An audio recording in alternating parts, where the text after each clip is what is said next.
Coisa assim, traços diferentes. Isso não é preconceituoso. Isso é inclusivo. Por quê? Porque se eu sou diferente de você, eu preciso então ser tratada diferente para entrar em igualdade.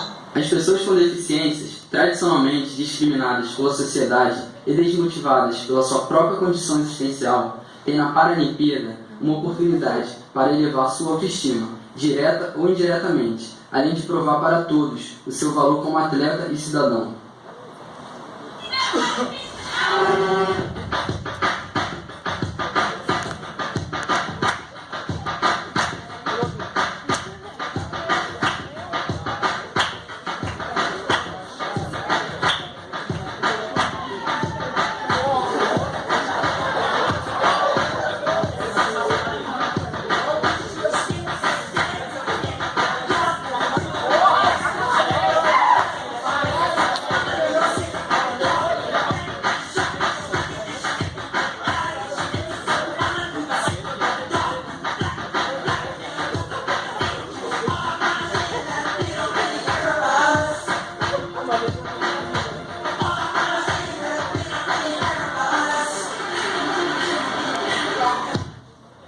Mas, aliás, o que é a Paralimpíada?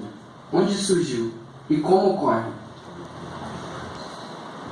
Desde a 16ª Olimpíada, realizada em Roma em 1960, imediatamente após as Olimpíadas e nas mesmas instalações, são realizadas as Paralimpíadas, ou os Jogos Paralímpicos.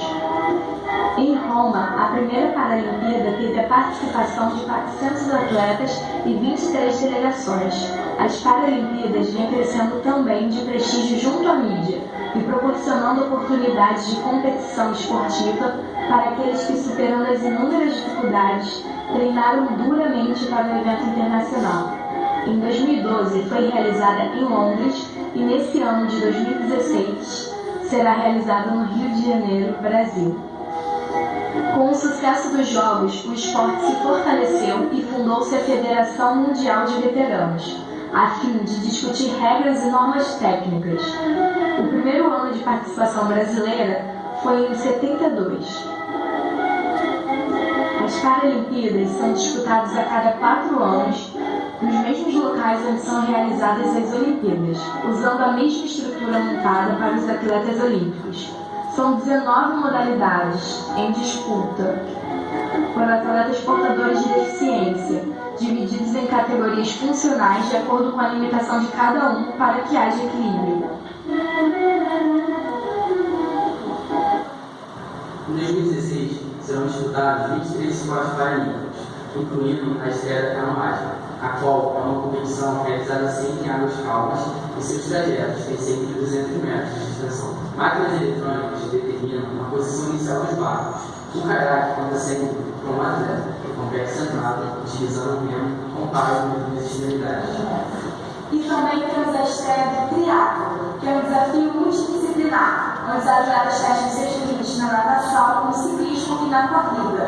São provas masculinas e femininas. Dentro dessas 23 modalidades, temos o judô, ciclismo, hipismo, natação, basquete e tênis. Vamos conhecer um pouco mais? No judô paralímpico, as pessoas são divididas por categorias de ou grau de deficiência visual, tanto no masculino quanto no feminino. As classificações são B1, lutadores cegos ou com percepção de luz; B2, lutadores com percepção de vultos; B3, lutadores que conseguem definir imagens. Os lutadores já iniciam a luta com o combate confirmando o seu oponente. O árbitro central avisa qual atleta está se definindo e os lutadores não são punidos por saírem da área da luta. As natações paralímpicas são destinadas a todos os tipos de deficientes físicos, sendo que é dividido em 2 grupos de deficientes visuais e os outros demais. As regras são as mesmas da natação amadora, com algumas adaptações como largada e a chegada. As competições masculino e feminino, individual e equipe, abrangem os 4 estilos de nado: crawl, costas, borboleta e peito. As piscinas variam de 50 a 1.500 metros. Os deficientes visuais podem receber um alerta do seu treinador ao se aproximar aproximarem das portas, para não se lesionarem. Usando a natureza, as curvas do rio e os movimentos dos atletas como inspiração, a equipe de design do comitê organizador dos Jogos criou os pictogramas. Esse é o primeiro comitê organizador da história a criar pictogramas paralímpicos específicos. Eles conquistaram aquele membro já não tem função artística. Se eles tivessem com aquele membro, eles não teriam chegado onde chegaram. É verdade. Às vezes a pessoa tem que perder para ganhar. Exatamente. Então, depois que eu perdi a visão, eu achava que minha vida tinha acabado, né? Meu pai e minha mãe, eles não tinham muita dimensão.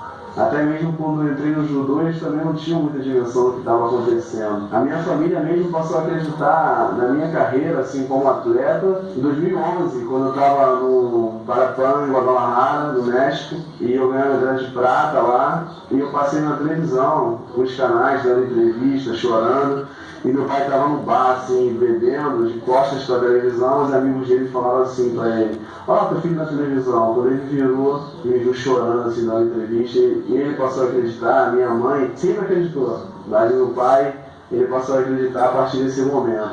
Minha mãe sempre acreditou, mas ela nunca me estimulava, entendeu? Eu fazia o que eu queria. Então, assim, muitas coisas que eu conquistei foi por vontade própria, assim.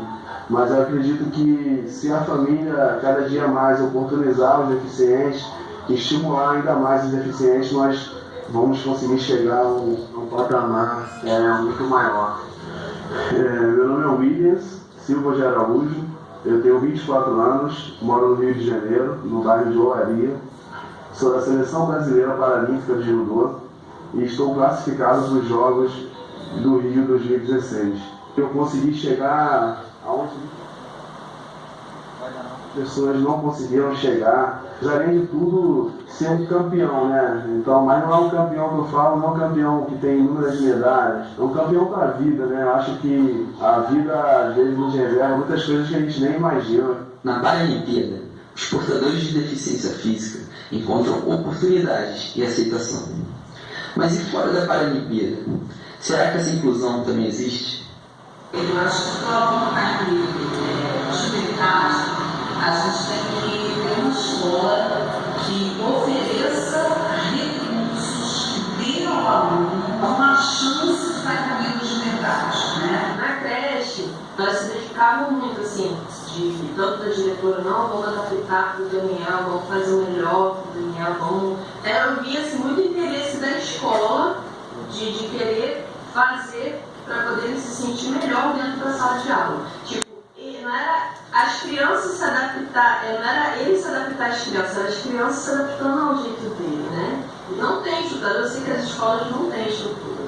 Tem uma rampa, tem uma coisinha assim, mas assim, eu sei que tem esforços de muita gente dentro da escola para querer mudar, mas eu sei também que não tem, entendeu? Não tem uma estrutura para inclusão. Isso aconteceu muito na escola atual dele. A escola regular tem dado ao aluno deficiente inclusivo. Que a escola tem um reglete, minimamente um reglete de braille, para o aluno poder escrever aquilo que o professor está falando para ele. Tem professor que não sabe o que é um reglete de braille, né? Que escola você vê um aluno com deficiência auditiva com um intérprete de livros, né? Mediador, em cada Mariana, vocês entrevistaram agora, a Mariana tem autismo, um mediador com autista em sala de aula, ele pode fazer a diferença no aprendizado do autista.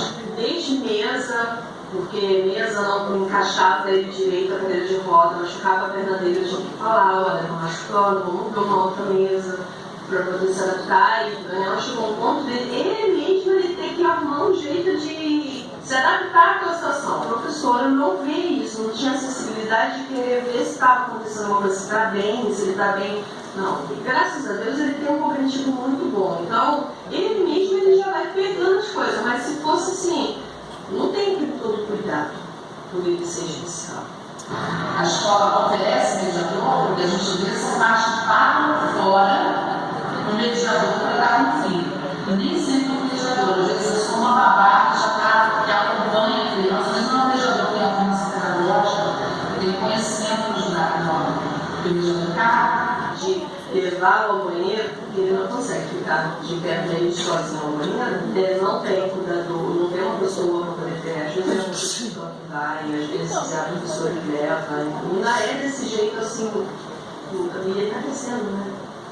Então vai cada vez mais ficar mais complicado. Devemos dar assim, trajes diferentes. Isso não é preconceituoso. Isso é inclusivo. Por quê? Porque se eu sou diferente de você, eu preciso então ser tratada diferente para entrar em pé de igualdade. Parece uma contradição, esse paradoxo, mas não é um paradoxo. Por quê? Se eu sou disléxica, né?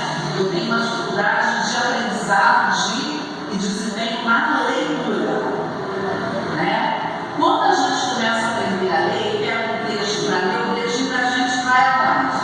Então, a pessoa diz assim, o olho não é na ponta do dedo, tira o dedinho daí que você não está lendo com o dedo. O disléxico, se ele não fizer isso, ele se perde totalmente na leitura. Inclusive, a gente orienta que ele usa uma régua embaixo de cada linha. Então, se você tem dislexia, eu tenho que deixar você usar o dedo e usar a régua. Se eu não tenho dislexia, eu não tenho que deixar para mim, não. É tratar diferente para dar oportunidade igual. Os dois vão aprender a leitura. Os dois vão aprender a lutar na leitura. Então, vamos tentar colocar na escola construtivista. Isso foi a melhor coisa da educação que a gente tem. Nós estudamos na escola construtivista até a gente mudar para esse lado. Escola construtivista. O construtivismo parte da crença de que o saber não é algo que está concluído, terminado, e sim um processo em incessante construção e criação. Assim, o conhecimento é um edifício erguido por meio da ação, da elaboração e da geração de um aprendizado, que é produto da conexão do ser com o contexto material e social em que vive, com os símbolos produzidos pelo indivíduo e o universo. Uma situação que eu passei foi na creche. O Davi ainda só estava ele estudando, ainda não estava Daniel. A professora do Daniel do Davi fez aula lá com ele que eu achei um absurdo. Mas a professora veio com vários caras na mão e tudo. Aí eu falei assim, poxa, se tá desse jeito que o Davi é normal, assim, consegue andar, imagina quando o Daniel vem pra cá. Ela chegou simplesmente pra mim e falou, olha, aqui não tem estrutura para o seu filho, se fosse você levar o seu filho para uma escola especial, porque aqui não tem estrutura para ele.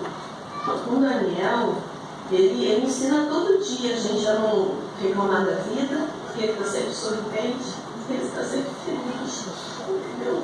Mesmo nas situações dele do dia a dia, das dificuldades dele, de não poder às vezes acompanhar os irmãos, as crianças, ele está sempre feliz.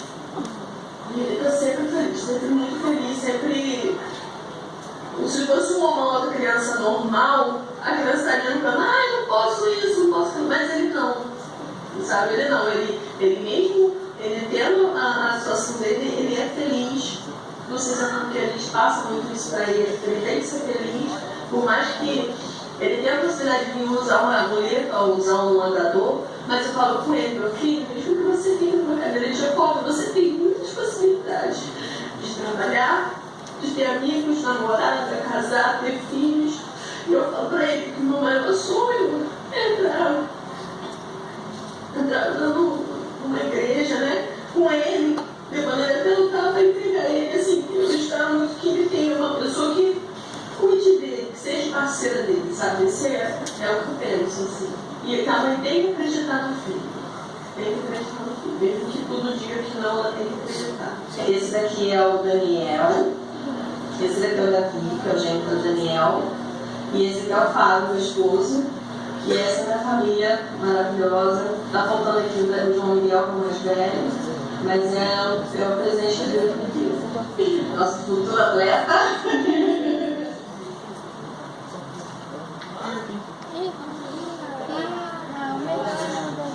Não,